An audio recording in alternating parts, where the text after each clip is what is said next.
You may remember the days of the DVDs, when you get a movie and they had extra space on the DVD. They'd have a video on the making of the movie. And often the video was more interesting than the movie itself.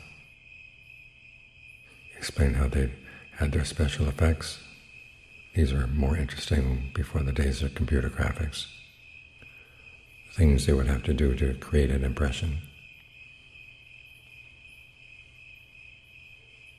And our approach to our thoughts as we meditate is like that.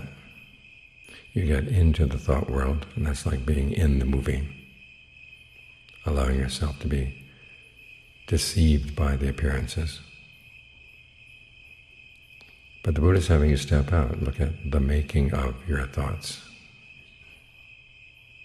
And that's where you get some reality.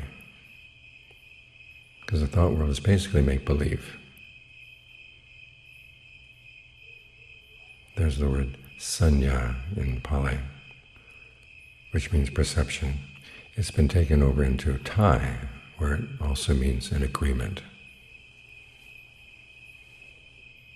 And Ajahn Suwat was commenting one time on how both meanings actually come together. When you agree that X means Y, you're agreeing to make believe.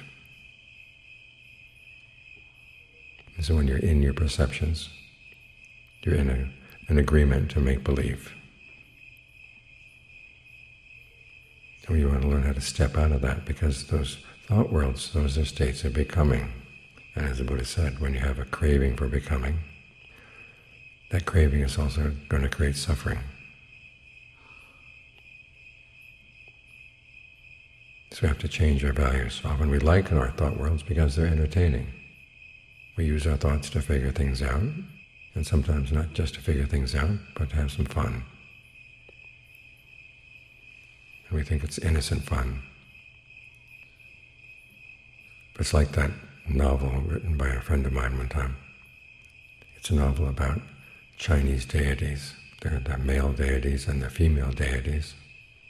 They're having a storytelling contest. And in the novel you see the politics among the deities themselves. And you also see the story as it goes from chapter to chapter. And then at the very end, it's a miserable story. People suffering all over the place. They kill off characters just for the fun of it. And then at the very end, Kuan Yin appears, representing Buddhism, saying, okay, now that you've made up this story, now you're going to have to go down and live it. And the final scene is the deities falling from heaven down to earth. Well, they have to play the roles in the story. And it's the same with our states of becoming, our thought worlds. It's because of this pattern of making thought worlds that we get reborn. We come back again and again and again. And the thought worlds that you like to go for are the ones that you're going to probably go for when you die. Because you've created these grooves in your mind. So think about that when you find yourself entertaining thoughts while you meditate. That's much more interesting to figure out how these things are formed. Look into the making of these things. That's why the Buddha taught dependent co-arising. You've got these states of becoming. What are they based on? Well, you trace them back. You're clinging to something. You're craving something. There was some contact with the senses that sparked a thought, sparked a craving. But those contacts wouldn't have sparked the craving if you hadn't had some tendencies in that direction already. That's why dependent co-arising doesn't start with contact, it goes back further and further. Through name and form, consciousness, fabrications.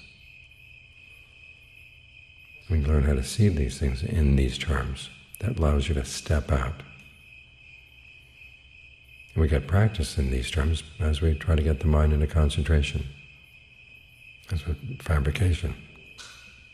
There's bodily fabrication, which is your breath. Verbal fabrication, directed thought and evaluation. And mental fabrication, perceptions and feelings. These are the things that create the illusion of a thought world. But they're also things that we focus on as we create a state of concentration. You focus on your breath, you think about the breath, ask yourself, where is the breath comfortable, where is it uncomfortable? How is it fitting in with the mind? How is the mind fitting in with the breath? And when there's a sense of ease, what do you do with it? In the Buddha's image for the different jhanas, the first jhana has the only image, which is a conscious ancient doing something. The bathman spreading the water through the pile of soap powder, mixing it so that it's perfectly mixed. All the powder is moistened, and all the water is absorbed by the powder. And as the Buddha said, that's a symbol for allowing the ease and the well-being, the rapture and pleasure to seep throughout the body. You have to work it through the body. And that man stands for directed thought and evaluation. Then there are perceptions and feelings. Of course, the feeling of pleasure. The perception is whatever perception allows you to be with the breath, with a sense of ease, with a sense of belonging, and allowing the breath energies to fill the whole body, so that that's ease and rapture have a medium that spreads them throughout. And while you're doing this, there may be some thoughts in the back of your mind that you are the person doing it, but primarily you're focused on your actions, how to do it well. And you want to learn how to keep thinking in those terms. The same with name and form. It's another one of the factors of dependent co-arising that comes before contact. You've got the form of the body sitting right here. And it's composed of sensations of warmth, energy, solidity, liquidity. You've got name, attention, intention. You've got your intention to stay with the breath. The act of attention, where you're actually paying attention to what's going on, asking questions to help solidify your concentration. And of course, there are more perceptions and feelings. So you learn how to think in terms of dependent co-arising as you get the mind into concentration. This gets you to be more and more aware of the making of concentration. When you're aware of this, then you can start looking at your thought worlds in the same terms. The making of a thought of yesterday, and the making of a thought tomorrow, about tomorrow. The making of the thoughts about your duties here at the monastery, the making of thoughts of things you're going to do when you leave the monastery. The mind is doing this making of little films all the time. And we're so used to just falling into the film, enjoying the illusion of being someplace else, doing something else. But it's all make-believe. What's more interesting is how you make the make-believe. That's more real. That's where you begin to see things in terms of the Four Noble Truths, where the Buddha talks about the clinging that is suffering, and the craving that goes into the clinging. And ideally you get a sense of dispassion, seeing the allure of these thought worlds, but also the drawbacks of just wandering around from thought world to another, like hobos hopping from one train to another. Ending up where? North Dakota?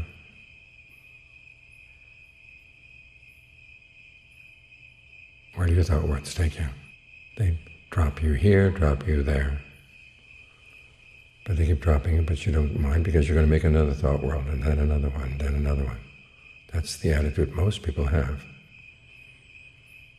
They're not interested in the making of thought worlds, and so they fall for them continually. So how much longer do you want to fall for them? Knowing that they do have their consequences. You find certain thoughts have a real pull, and you allow yourself to be pulled. They have their hook, and you allow yourself to be hooked, like a fish.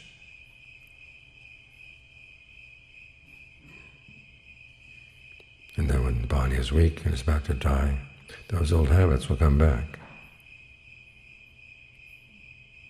So what kind of habits do you want to develop? Do you want to have the habit of falling for the thought worlds, or being able to step back and look at the making of thought worlds?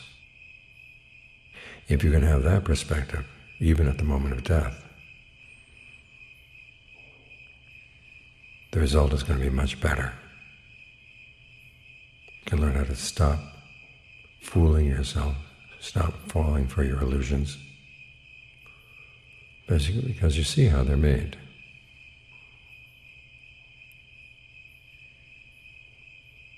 It's like a making of a Star Wars film I saw one time. I've never actually saw the Star Wars films, but there was a video about how they made some of them. And they had these robots that looked like they were walking on two arms. And it really did look like little robots, because you couldn't imagine a human being fitting into that space. Well, it turned out what they had done was put out a call for people who'd have their legs amputated. And they dressed them up in these little robot costumes. And their proportions were not like a regular human being, and it created quite an illusion. But you realize that they had to find people with no legs to do that. So not all thought worlds are innocent in the same way. So even the innocent seeming ones, you have to watch out for them, because they get you addicted to your inner films. Then you get some other films that would actually involve some suffering for yourself or for other people.